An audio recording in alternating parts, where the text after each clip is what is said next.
पहा नवीन एपिसोड्स एकदम add free.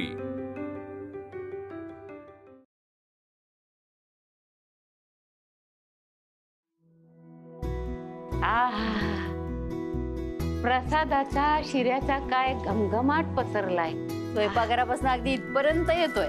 मी खात्रीनं सांगते, मुक्तानं बनवलेला शिरा एक नंबरचा असणार। किती ग बाई, किती कौतुक ते। म्हणजे यांचीच तेवढी मानतात, आम्ही बाकीचे सगळे माठ। म्हणूनच होतोय जळफळाट।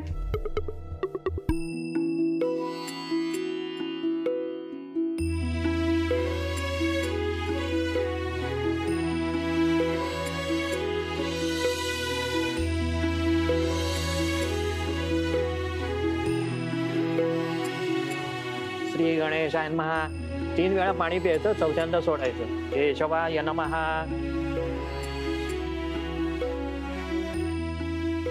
ही अशी लायकी नसलेली बाई सून करून या घरामध्ये आल्यावर आमचे पूर्वज खुश कसे काय होणार?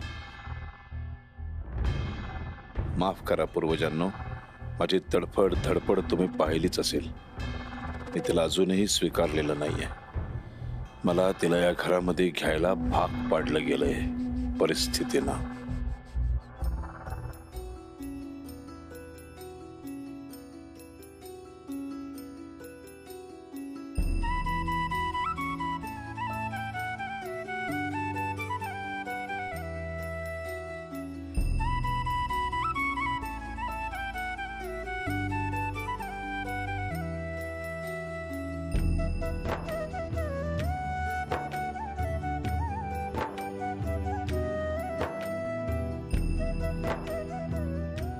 आता ही पूजा संपन्न झाली आहे।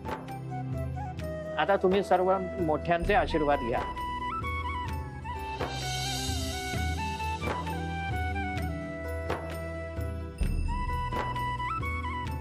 आयुष्यमान भाऊ, 1 मिनिट।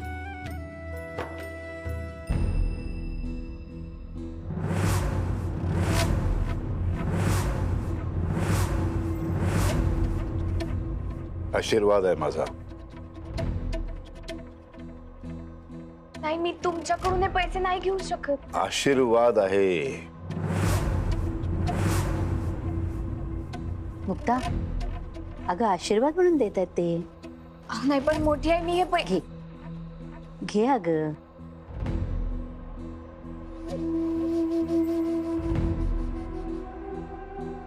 ठीक आहे, माझा आशीर्वाद तिला नको असेल।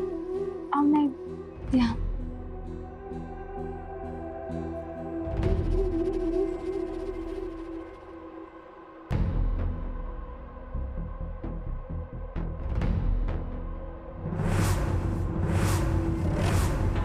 हाच त्रास पाहायचा होता तुझ्या चेहऱ्यावर। अशीच मी तुला तुझी जागा दाखवत राहील।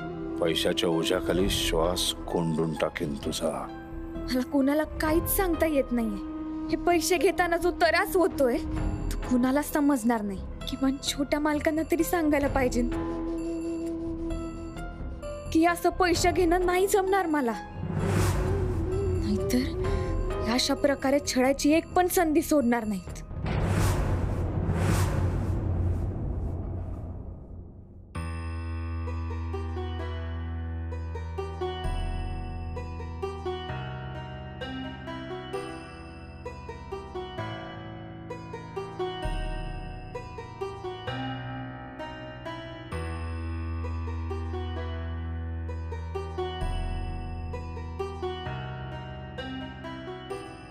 मग आता काय?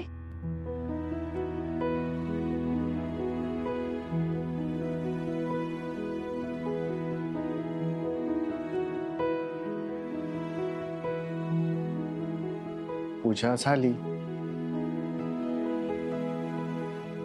ऐका ना। ऐकतोय ना। मी काय म्हणते, काय? हो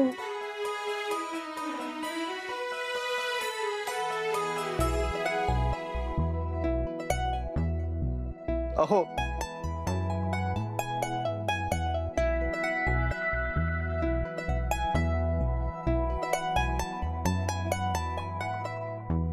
कसलं भारी वाटलं यार. मुक्ता प्लीज एकदा बोल ना.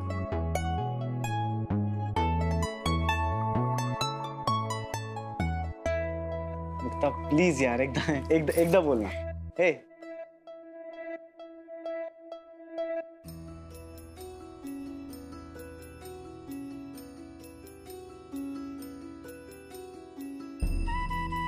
बोल ना एकदा प्लीज. अहो वाव वाव मुक्ता, तुला खरं सांगू का, मंगलाष्टक, मंगळसूत्र, सप्तपदी सगळं झालं, पण ना यार मला तो नवरा असल्याचा फीलच येत नव्हता. आणि आता जे काही तू अहो असं म्हणालीस ना यार, मला एकदम फीलच आला. एक मिनिट. पण मुक्ता, बायकोनच नवऱ्याला अहो का म्हणायचं असं? म्हणजे नवरा बायकोला अहो म्हणूच शकतो ना. हो, तुम्ही काय पण काय बोलताय. पती परमेश्वर असतो. अगं मुक्ता, पती परमेश्वर असतो, मग बायको काही भूतनी असते? अगं ती पण देवीच असते ना. मग हा भेदभाव कशाला? जे पण आहे ते चांगलं आहे. मला छान वाटतं.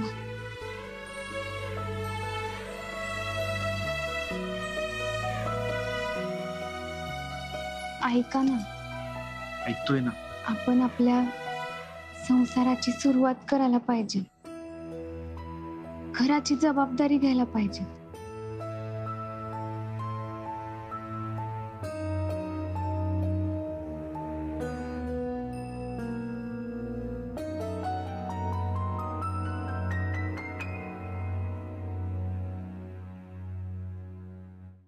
मी पण तोच विचार करतोय मुक्ता. You're right.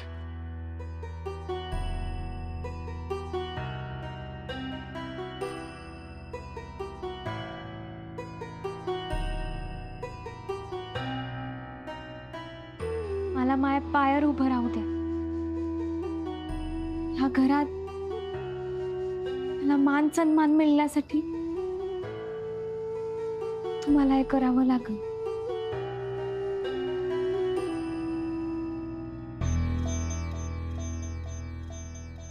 म्हणजे आपण पैसे कमवायचा प्रयत्न केला होता, पण तो तेवढा पुरतं. पण आपल्याला हे मात्र समजलं आपण हे करू शकतो. हो मुक्ता, आपण हे नक्कीच करू शकतो.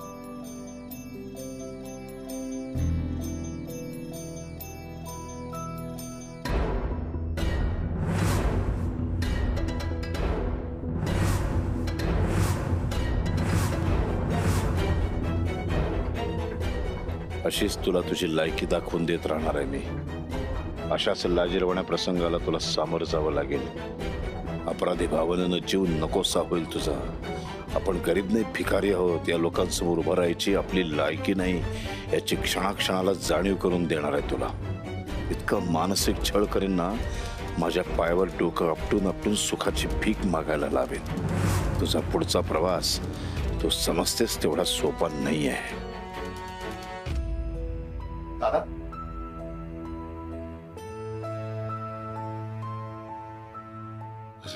इथे कसे आलात?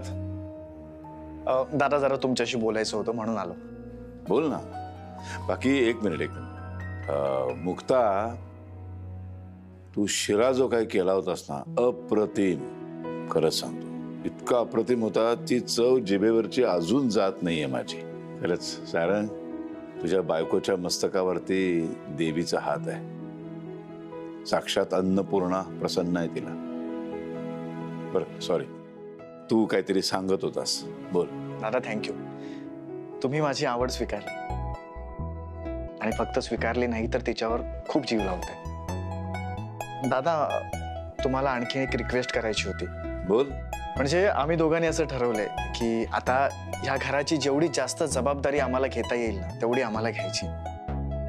तुमची माझ्याकडून जी अपेक्षा आहे ना, अहो जर ती मी पूर्ण करू शकलो नाही ना तर तुमचा मुलगा म्हणून घेण्याचा मला काहीच अधिकार नाही. कशाबद्दल बोलतोयस तू? दादा मी आपल्या घरच्या व्यवसायात लक्ष घालावं म्हणतोय. अरे हो दादा, मला आता आपल्या घरच्या व्यवसायावर कॉन्सन्ट्रेट करायचंय. म्हणजे अर्थात तुमची हरकत नसेल तरच. काय सांगतोस काय? हेच तर मला हवं होतं. हेच तर मी इतकी वर्ष सांगतोय तुला की माझा व्यवसाय सांभाळ. दुसरा कोण आहे वारसदार? तूच तर आहेस, है ना? मग अरे तू मस्तपैकी माझा व्यवसाय सांभाळ, मुक्ता घर सांभाळेल. आणि मग त्या फोटोग्राफीचं काय करणार तू? दादा फोटोग्राफी माझा छंद आहे आणि साइड बाय साइड मी तो चालू ठेवेन. पण आता मला पूर्ण कॉन्सन्ट्रेट आपल्या व्यवसायावर करायचं. बस बस बस, केवढा आनंद दिलायस रे मला तू आज. खरंच सांग, खूप आनंदात आहे मी. आणखी काय पाहिजे? झालं आता, अजून फार फार तर 8-10 वर्ष मी करू शकेन. मग एवढी हालचाल करू शकणार नाही ना, एवढी धावपळ करू शकणार नाही मी. हा सगळा व्यवसाय कारभार तुलाच सांभाळायचा आहे. आताच लक्ष घातलंच फार बरं होईल. वा, पण मग हे सगळ्यांसमोर का नाही सांगितलंस तू? अरे एवढी मोठी आनंदाची बातमी सगळ्यांच्या समोर सांगायला पाहिजे होती. काय हरकत नाही, आता जेवणाच्या टेबलवरती मीच सांगेन.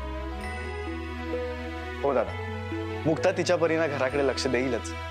पण माझी अशी इच्छा होती की तिने फक्त चूल आणि मूल ह्यात अडकू नये. आणि तिला सुद्धा काम करायची इच्छा आहे.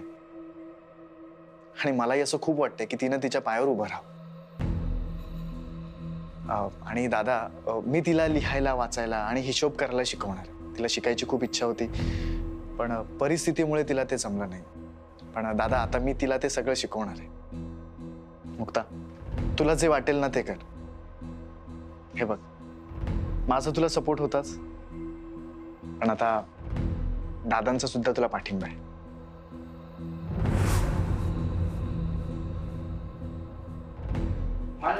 हा तुम्हाला सगळ्यांना जेवायला बोलवलंय. हा ठीक आहे ठीक आहे, जा येतो. चला. हो दादा. मला घेतात जेवायला. माधवी का आम्ही सगळे आहोत ना वाढायला, कशाला आलीस तू? पाय दुखतोय ना तुझा? नाही नाही, आता जरा बरं वाटतंय. काय ना प्रसादाचा शिरा खाल्ला ना, आता मला बरं वाटतंय. अगं बाई, देवच पावला. हो, एवढ्याशा प्रसादाचं रूपांतर अख्ख्या जेवणात केलं तिनं. एवढं आवडलं तिला तो शिरा. बिचारी डाएटवर आहे ग. तुम्ही ना माझी मस्करी करायची एक संधी सोडू नका. शिरा वाढते, थांबा तुम्हाला.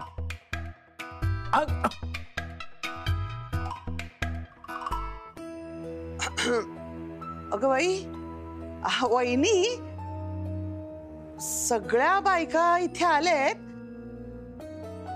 पण मुक्ता नाही आली ना. म्हणजे नवीन सुनबाई आहे ना ती. जाऊ दे जाऊ दे, थकली असेल बिचारी. मुक्ता मुक्ता कशाला दमतेय? आणि त्या दोघांना उपास सोडायचं ना, येतच असतील एवढ्यात. अगं बाई, सासरे बुवा, लेक आणि लाडकी सून एकत्र, किती किती आनंद झाला म्हणून सांगू. काय ना, असं नातं कसं घट्ट झालं ना की बरं वाटत.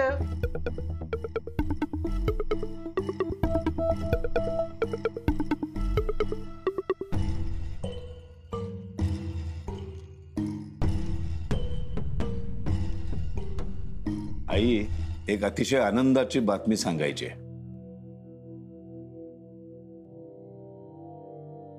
सारंग माझा व्यवसाय पुढे सांभाळायला तयार झालाय.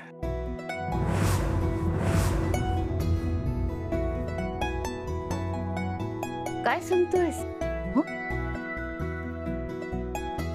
वा वा वा, फारच छान बातमी दिली.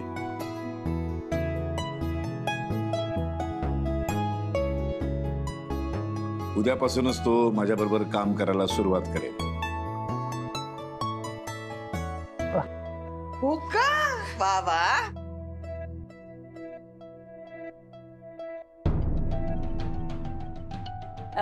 लोणचं दिसत नाहीये, मी लोणचं आणते. हा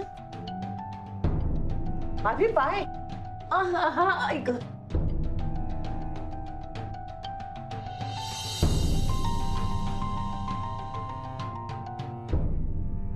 अरे यार, आज एक गंमतच झाली आणि तुम्हाला सांगायचंच राहून गेलं. अरे वा वा वा, सांग सांग. मला ना अशा गमती जमती ऐकायला खूप आवडतात. सांग लवकर, काय गंमत आहे? तुम्हाला माहितीये का, आज मुक्तानं मला काय हाक मारली? काय हाक मारली? सांग ना लवकर. सांग ना दादा. नाही नाही नाही नाही नाही, ते मी नाही सांगणार. मुक्तालाच बोलू द्या, म्हणजे त्या निमित्तानं मला पण परत एकदा ऐकायला मिळेल ना. बहिणी सांग ना ग.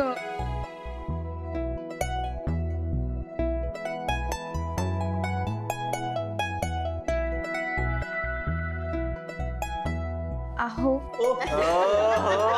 काय भारी वाटतं यार, काय भारी वाटतं ऐकायला. अनबिलिव्हेबल. हसण्यासारखं काय? संस्कृती आहे ती आपली. मुलीनं आपल्या नवऱ्याला आवाज करायला पाहिजे ना. कारेतुरे करणं चांगलं आहे. आपल्या संस्कृतीमध्ये एक शिस्त आहे, काही संस्कार आहे.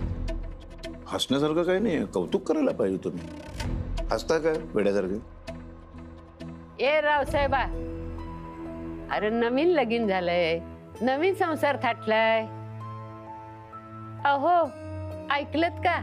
असं म्हटलं की किती गोड वाटतं कानाला.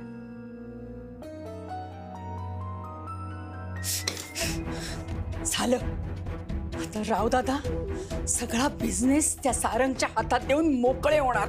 आणि आम्ही इतके दिवस केलेली मेहनत आणि माझ्या युवराजनी केलेले कष्ट सगळं सगळं फुकट जाणार. आधी त्या सारंगला रावदादांच्या बिझनेस मध्ये इंटरेस्ट नव्हता. त्याला त्याची स्वप्न जगायची होती. आणि आता त्याच्या सगळं मनासारखं झालं ना. ती मुक्ता इथे त्याची बायको बनून आली, तर त्याला आता त्याच्या बापाच्या बिझनेस मध्ये इंटरेस्ट निर्माण झालाय. एक नंबरचा हावरट आहे हा सारंग. याने ना माझ्या मुलाच्या तोंडाशी आलेला घास हिसकावून घेतलाय. याचं कधी भलं होणार नाही. मी याचं कधीच भलं होऊ देणार नाही.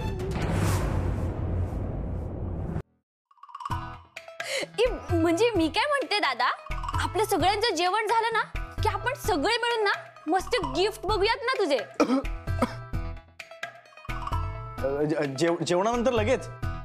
म्हणजे मला काही हरकत नाहीये, पण कसं आहे ना, सकाळपासून विधी पूजा, सो खूप थकलोय मी. थोडा आराम करायचा आहे, मग म्हणून लगेच नको ना.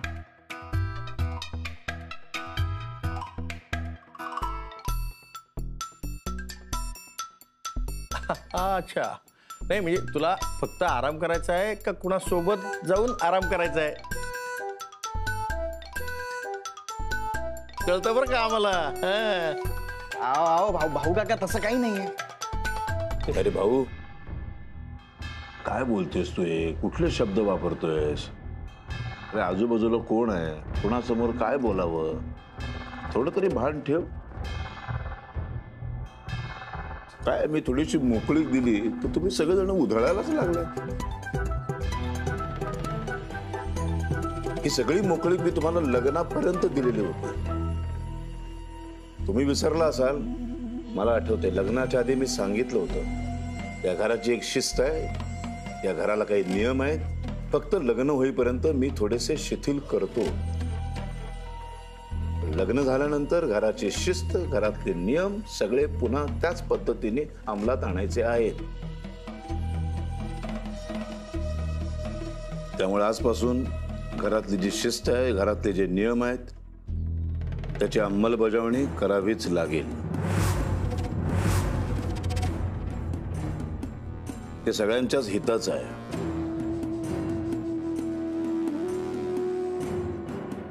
आणि आई, तुझ्यासाठी मात्र हे नियम कुठलेही नसतील.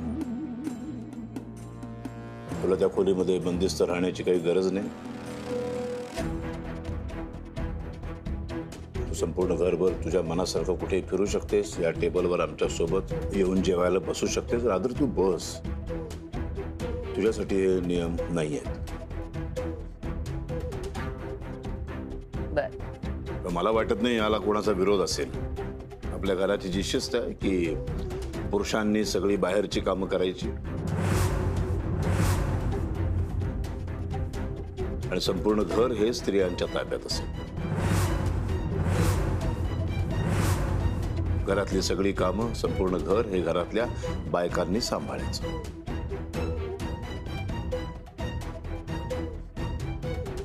भाऊ, मला काय म्हणायचंय ते समजून घे. इतकं गंभीर होण्याची गरज नाही. घ्या, जेवून घ्या. चूक झाली दादा. पुन्हा होऊ देऊ नकोस. जेव आता.